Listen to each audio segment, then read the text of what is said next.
Welcome back to Spilling Tea. I don't know where you're listening from, but it has been miserably hot here in Pennsylvania for most of July. It has been in the 90s, close to 100. I'm not used to that type of heat. I'm already praying and wishing for fall and winter. I can't take it. So I hope you're much comfortable and staying much cooler than I am. But I am your host, Colleen, and today we're talking about a topic that can stir up strong emotions, create tension at holiday dinners, and sometimes leave couples feeling, well, caught in the middle. We're talking about in-laws. And I thought this would be a particularly timely topic because we're right in the heart of summer, a season that has traditionally been known as one of the most popular times of year for weddings. Across the country, countless couples are either preparing to say, I do, celebrating newlywed life, or planning their future together. So whether you're engaged, newly married, or have been married for decades, this conversation is for you. But here's what makes this episode interesting. The biggest threat to a marriage isn't always the in-laws themselves. Sometimes the deeper issue is how the couple responds. Do spouses communicate openly about family concerns? Do they establish healthy boundaries? Do they function as a united team when outside pressures arise, or do they allow those pressures to divide them? Research suggests that the health of a marriage often depends less on whether difficult family dynamics exist and more on how couples navigate them together. So today, we're going to explore what the research says about in-law relationships, why family interference can be so challenging, and how couples can create strong, healthy boundaries while maintaining healthy family connections. Because this isn't just about a conversation about difficult relatives.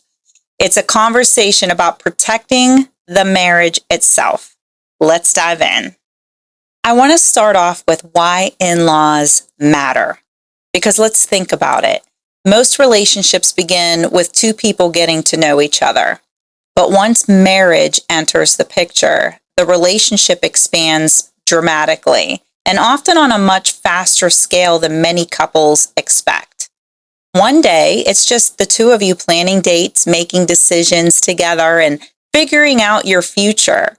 And then suddenly, after the wedding, it can feel like you've inherited an entire network of relationships overnight. There are parents, there are siblings, grandparents, aunts, uncles, cousins, family traditions, holiday expectations, and opinions coming from every single direction. And for newly married couples, that adjustment can be surprisingly overwhelming. You're already trying to navigate major life changes like combining households, merging finances, developing routines, making joint decisions, and learning how to function as a married couple. At the same time, you're often trying to balance the expectations of two entirely different families. Maybe one family expects weekly Sunday dinners. The other expects every major holiday to be spent together. One set of parents wants frequent visits. The other expects daily phone calls. Before long, a couple can find themselves feeling pulled in multiple directions and wondering, just how can we keep everybody happy? The reality is that it's a lot to manage. Researchers describe marriage as the joining of two family systems. Each spouse comes with a unique family culture that shapes how they view communication, money, parenting, conflict, and even how family members should be involved in daily life. The challenge is that many of those expectations remain unspoken. They're rarely discussed during engagement photos or wedding showers or even the honeymoon phase. Instead, they tend to emerge gradually and often unexpectedly. One spouse may think it's perfectly normal for parents to stop by unannounced. The other may see that as an invasion of privacy or a lack of respect for boundaries. One family may make decisions collectively. Another may believe married couples should make decisions independently. One spouse may feel obligated to answer every call from a parent immediately. The other may see that level of involvement as unhealthy. Neither side is necessarily wrong. They're simply operating from different rule books. And when two different family cultures collide, confusion, frustration, and conflict can quickly follow. That's often where the challenges surrounding in-laws begin, not because anyone is intentionally trying to cause problems, but because everyone is bringing different expectations into the new marriage. And if those expectations aren't discussed early, what starts as a small misunderstanding can slowly become a source of tension for the couple. So in doing my research, one of the most interesting findings was that the problem often isn't the in-laws themselves. The bigger issue is how the couple responds together. Studies examining marital satisfaction have found that healthy boundaries play a critical role in protecting the marriage relationship.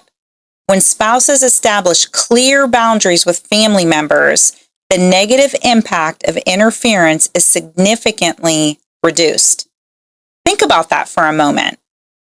The difference isn't necessarily whether an in-law is opinionated. Most families contain opinionated people. The difference is whether the married couple functions as a united team. For example, imagine a mother-in-law offering unsolicited parenting advice. If the couple has already discussed their parenting philosophy and presents a united front, that advice may simply just roll off of their backs. But if one spouse sides with the parent while the other feels undermined, the issue becomes much bigger. Now it isn't about parenting advice, it's about trust. It's about loyalty. It's about whether spouses feel supported by one another. That's often where the real tension begins. And sometimes the issue isn't that a spouse agrees with the interfering family member. Sometimes the issue is that they refuse to address the behavior at all. Many people grow up in families where avoiding conflict is the norm. Rather than setting boundaries, they stay silent. They tell themselves, that's just how my mother is. It's easier to let them think they're getting their way. Why even start an argument? Let's just ignore it and move on from this. On the surface, that may look like peace, but often it's avoidance. Now, it's important to understand that people who struggle to set boundaries aren't necessarily weak or even uncaring. In many cases, they're responding to family patterns that were established long before they even got married. Some were never even taught how to respectfully disagree with their parents. Others learned that setting boundaries would be met with guilt, criticism, disappointment, or even emotional withdrawal. Many genuinely believe it's their responsibility to keep everybody happy. So when conflict arises between a spouse and a parent, they often feel trapped and in the middle. They aren't just managing a disagreement, they're confronting patterns that may have existed for decades. Understanding that doesn't excuse the behavior, but it does help explain why setting boundaries can be so difficult for some people. For many adult children, establishing healthy boundaries isn't simply about saying no. It's about learning an entirely new way of relating to the people who raised them. And avoidance, like we've said in other episodes, comes with a cost. While one spouse avoids discomfort with their family, the other spouse is often left living with the consequences. Imagine a wife repeatedly expressing concerns about her husband's parents crossing boundaries or inserting themselves into decisions that belong to the marriage. The husband doesn't necessarily agree with his parents, but he doesn't address the issue either. He stays quiet. He changes the subject. He hopes that it will go away.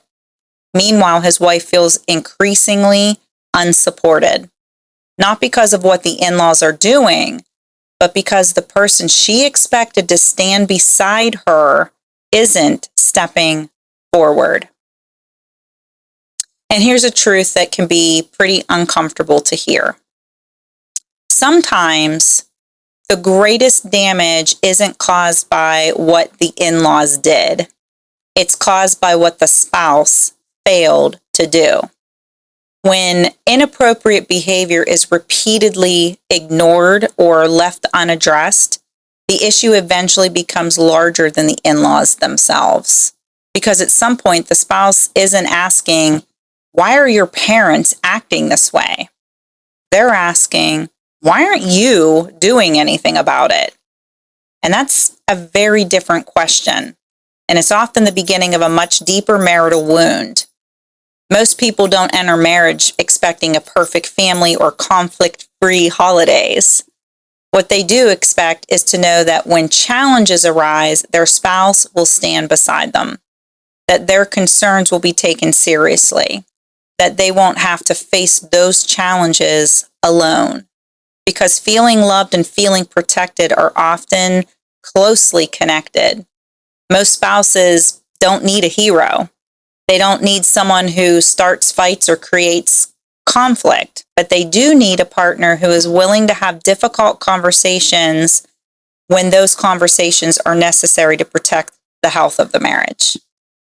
Next, I want to talk about the power of shared reality, because researchers have discovered another fascinating concept called shared reality. In simple terms, couples tend to function best when they have a similar understanding of what's happening around them. That includes their relationships with extended family. A study using data from the Early Years of Marriage Project found that agreement between spouses regarding in-law relationships is incredibly important. When partners see the family dynamics similarly, they are generally better equipped to address challenges together. Let's consider this example. A wife feels her husband's parents are overly involved. A husband sees them as loving and supportive. The disagreement isn't really about the parents, it's about the perception. One person feels crowded, the other feels cared for. If they never discuss that difference, frustration builds. But if they recognize that they're experiencing the same situation differently, they can start working toward solutions. And this is an important takeaway for couples.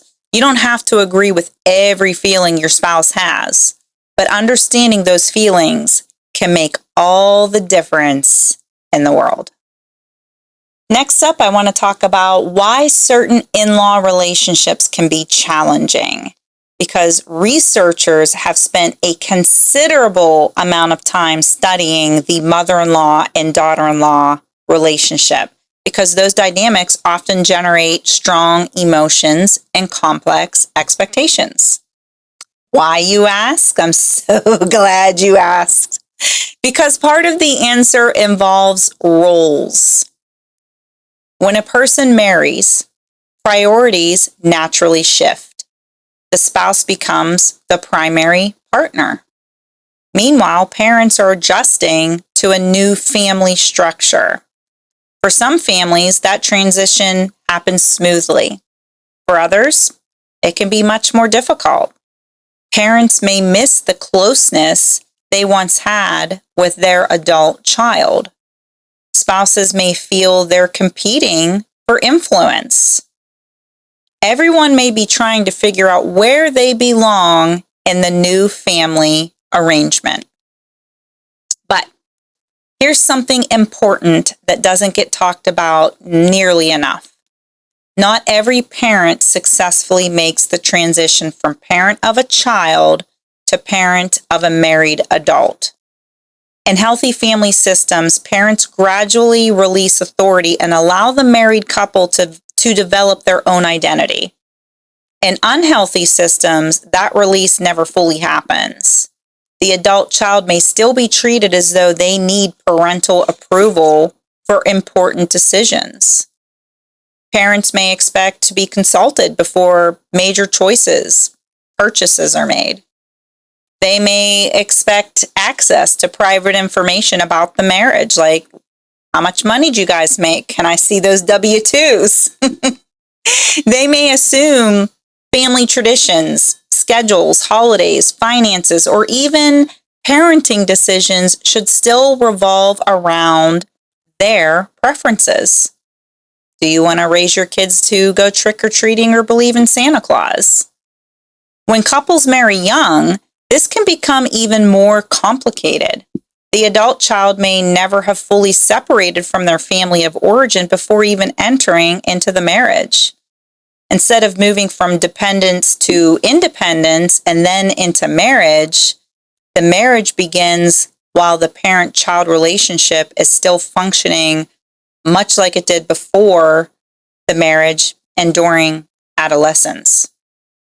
As a result, the spouse may find themselves competing with dynamics that were established long before they even entered into the picture. Over time, that issue stops being about the individual disagreements and starts becoming about priorities. Is the marriage functioning as the primary relationship, or is it being consistently overshadowed by outside influences? Those questions strike at the heart of a healthy marriage, because a marriage cannot become a strong, independent partnership if outside relationships consistently outrank the marital relationship itself. And this is where many spouses begin to feel deeply hurt. They may watch their partner discuss major decisions with parents before even discussing it with them. They may discover private marital concerns are being shared with family members. They may see parents making plans that involve the couple without consulting both spouses. They may feel dismissed when they express discomfort. Over time, this creates a painful message. Your opinion matters, but it matters less. Your marriage matters, but it isn't the priority. And that's why overbearing in-law behavior can be so destructive. The damage isn't necessarily caused by a single comment, a visit, or even a disagreement. It's caused by repeated patterns that communicate that the marriage is not functioning as the primary relationship. And when that happens, resentment grows, trust erodes. The couple stops functioning as a team. The real danger isn't simply that the in-laws became over-involved. The real danger is that the husband and wife never get the opportunity to become fully united. Let's talk about what over-involvement looks like in real life. And I want to make this practical because up until this point, we've been talking about family dynamics in broad terms.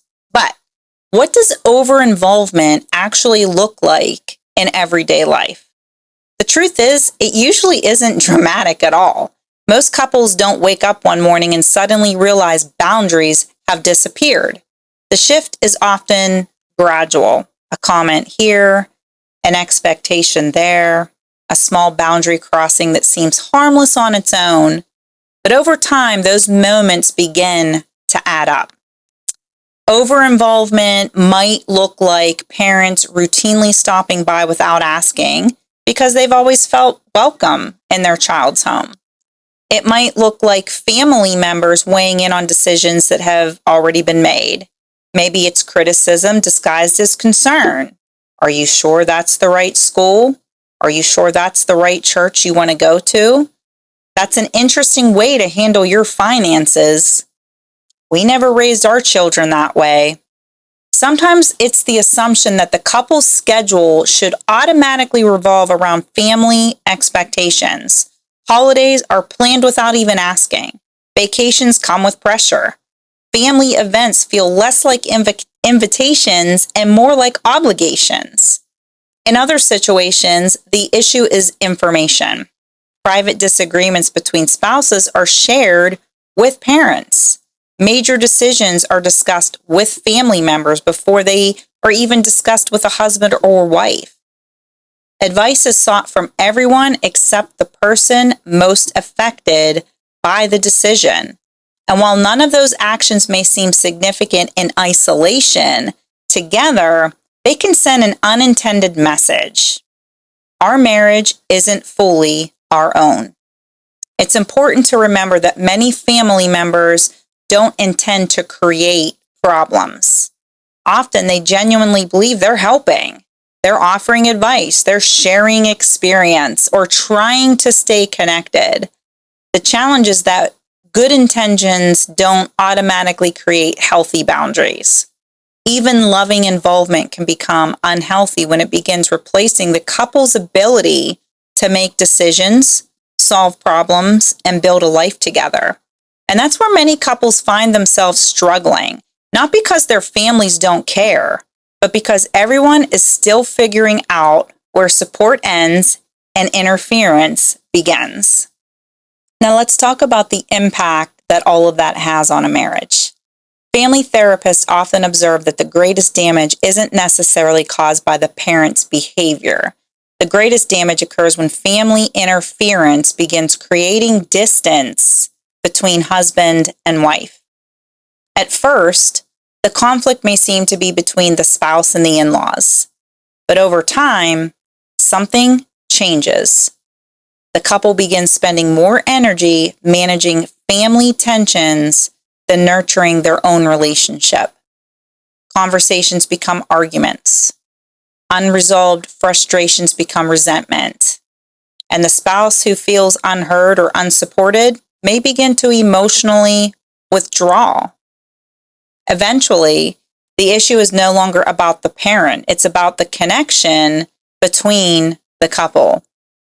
Trust begins to erode. Communication becomes more difficult. The sense of partnership weakens. And what started as family interference turns into marital disconnection. That's why healthy boundaries matter so very much. They're not just about managing family relationships, they're about protecting the bond at the center of the marriage. Because when husband and wife remain united, outside pressures become much easier to navigate. But when that unity breaks down, the marriage itself begins to suffer. Let's talk about the situations that frequently create friction. Researchers and family therapists consistently identify several recurring themes. These include parenting decisions, childcare and grandparent involvement, holiday traditions, religious practices, financial decisions, unsolicited advice, family loyalty conflicts, criticism of a spouse, privacy concerns, frequent or unexpected visits. Notice a pattern there? Most of these aren't really about the issue itself. They're about boundaries. Who gets to make the decisions? Who has the influence? Where does the couple's authority begin and end? Those questions lie at the heart of many family conflicts. Now, let's be careful here because healthy boundaries are not walls. They're not punishments. They are not ultimatums. Healthy boundaries simply clarify expectations. They answer the question, how do we stay connected while still respecting one another? Researchers and therapists often emphasize that strong boundaries create healthier family relationships because everyone understands their role. Healthy boundaries might sound like, we appreciate your advice, but we'll make this decision together. Or, let's check our schedule before making plans. Or, We've decided what works best for our family. Notice that tone. It's respectful, it's calm, it's clear. It's not demonstrating hostility, it's not defensive, it's just clear. The goal here is not to win. The goal is to maintain a healthy marriage while preserving family relationships. Now, I want to take a look at what strong couples do differently, because as I reviewed the research for this episode, one theme appeared repeatedly to me. Strong couples tend to view challenges from extended family as a shared issue rather than an individual problem. Your mother is driving me crazy. They say, how do we handle this together? Instead of, your family is the problem. They ask, what boundary would help us feel more comfortable? That subtle shift changes everything, because the moment a couple starts fighting each other, the problem gets bigger. But when they focus on solving the problem together as a unified front, they reinforce the partnership at the center of the marriage. And that's ultimately what healthy marriages do. They protect the relationship first. So, what could we take away from today's conversation? First, challenges with in-laws are incredibly common. Second, these conflicts are often less about difficult people and more about expectations, boundaries, communication, and changing family roles. And third, the strongest protection against family interference isn't distance, it's unity. When spouses communicate openly, when they support one another, when they establish healthy boundaries together, extended family relationships become much easier to navigate. Perhaps the biggest takeaway is this: marriage isn't just the joining of two people, it's the creation of a brand new family. That doesn't mean parents stop mattering. It doesn't mean family traditions disappear, but it does mean priorities shift. A husband and wife become each other's primary partner, primary teammate, and primary source of support. The healthiest families understand this. They don't compete with the marriage. They support it. They respect the boundaries. They trust the couple to build a life together. And when that happens, everybody benefits. The marriage grows stronger, family relationships become healthier, and connection replaces conflict. Because in the end, the goal was never to push family away. The goal was always to put the marriage in its rightful place. A healthy marriage doesn't weaken a family, it strengthens it. Thank you so much for joining me today. If this conversation resonated with you, please share it with somebody who might benefit from it. And don't forget to subscribe to my YouTube channel so that you never miss an episode of Spilling Tea. Until next time, remember, the healthiest families aren't the ones with no boundaries. They're the ones that respect them. Take care of yourselves, my friends. We'll talk again soon.